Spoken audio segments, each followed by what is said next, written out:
Hello, let's continue our Sudoku adventure with Wrapped Up in Ribbon by Strosahl. So we do have normal 6x6 Sudoku rules, meaning in each row, each column, and each 2x3 box, we are placing the digits 1 to 6, exactly once each. We also have these clues outside the grid with diagonal arrows, and they're pointing at, we normally don't have these lines here, but I think Strosahl just wanted it to look like a present. So all of our little killers have a handy diagonal guide to show us, but the cells pointed at by the diagonal arrow, all the way down to the other edge, sum to the digit that's next to the arrow. So these three sum to 6, these two sum to 5, these three sum to 7.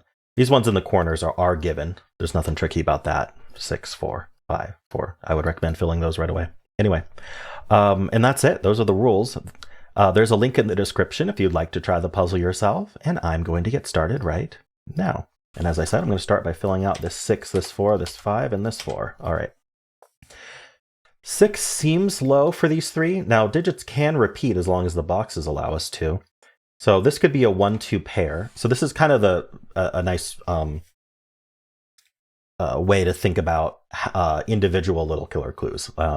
We do degrees of freedom. So because this is a lowish clue, right? You kind of just get the instinct of whether it's a low clue or high clue, or you can just like try both ways. But because this is a low clue, just on its own, we could see that this could be a 1-2 pair within this box. We can't be 1-1, right? So 1-2 pair, and then this could be a 1.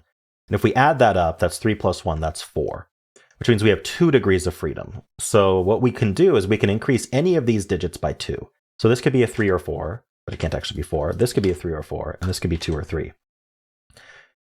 Now this 5 clue is either going to be 1, 4 or 2, 3, but we know that it can't have a 4 on it because of these two 4s. So it ends up a 2-3 pair, and that removes 2, 3 from the rest of the box, leaving this to be 1, this to be 4, and that used up both of our degrees of freedom. That adds to 5, so this has to be a 1. All right, and then 5 ends up right there. Similarly, the 7 is our next most restricted.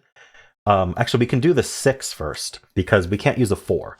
If we can't use a 4 and a 6 sum, the only way to add to 6 is 1 plus 5. I mean, we can't do 3 plus 3, that repeats the 3. We can't do 2 plus 4, the 4 is gone. So we got to do 1 plus 5, and we know the order. That's 5, that's 1. And so now when we think about the minimum 2 digits here, it's actually 2 and 3, because 1 is gone. And 2 plus 3 is already 5. And this can't be a 1. This is minimum 2. So the minimum is 7, so all of these digits must be their minimums. We don't know which way the 2-3 pair resolves, but we know that's our 6. We could have known already. 6 can't go on any of these little killers because it's way too big, so the 6 ends up there, but it's fine to find it this way too. Now I'm going to look at this. Let's look at the 7 here. So we have similar difficulties. Let's actually fill in this first. This is a 3-6 pair. So if this is 3, this would have to be 4, but 4 is already over there. So this has to be 6 plus 1. That makes this a 3. And so now we know we already have 3 on this 8 sum. So these two have to add to 5. 5 plus 3 is 8. 1 is gone, so this has to be 2 plus 3. And then that leaves the 4 for here. All right. 4 does not affect 8. Let's look at this row and this column. Let's just fill out the possibilities. 2, 3, 6. If this was 6, this could be 2, and that would work out just fine. Let's look at this. This is 2, 3, 5. Okay, that's not a 3. So 2 would be with 6, 3 would go with 5. So this can't be 3, and this can't be 2, because they need to add to 8. So we're either doing 2 plus 6 or 3 plus 5. We don't know which way that goes, but we do know 3 in this column ends up here. So that's 3, that's 2, that's 3, that's 2, that's 3, that's 2. So that can't be 2, leaving a 3-6 pair. And then this triple is 1, 2, 5. The 1 ends up here, and this can't be 5. So that's 2, that's 5. 5 plus 3 is 8. That's a 6. That's a 2. Let's just double check. 6 plus 3 is 9. Yep, that works. And now we just got to do Sudoku. So that's our 3. That's our 1. What are we left with? We need 4 in this box. We need 4 in this box. We need a 5. We need 2 5s. So where's the... Oh, this is the 5 for this column because it's a naked single. And that makes that a 5. And then the last digit's a 6. And we're done. Neat use of little killer restrictions. Strosahl, I enjoyed this. I think it's a really nice intro to how to think about degrees of freedom on little killers and how to properly limit the minimums.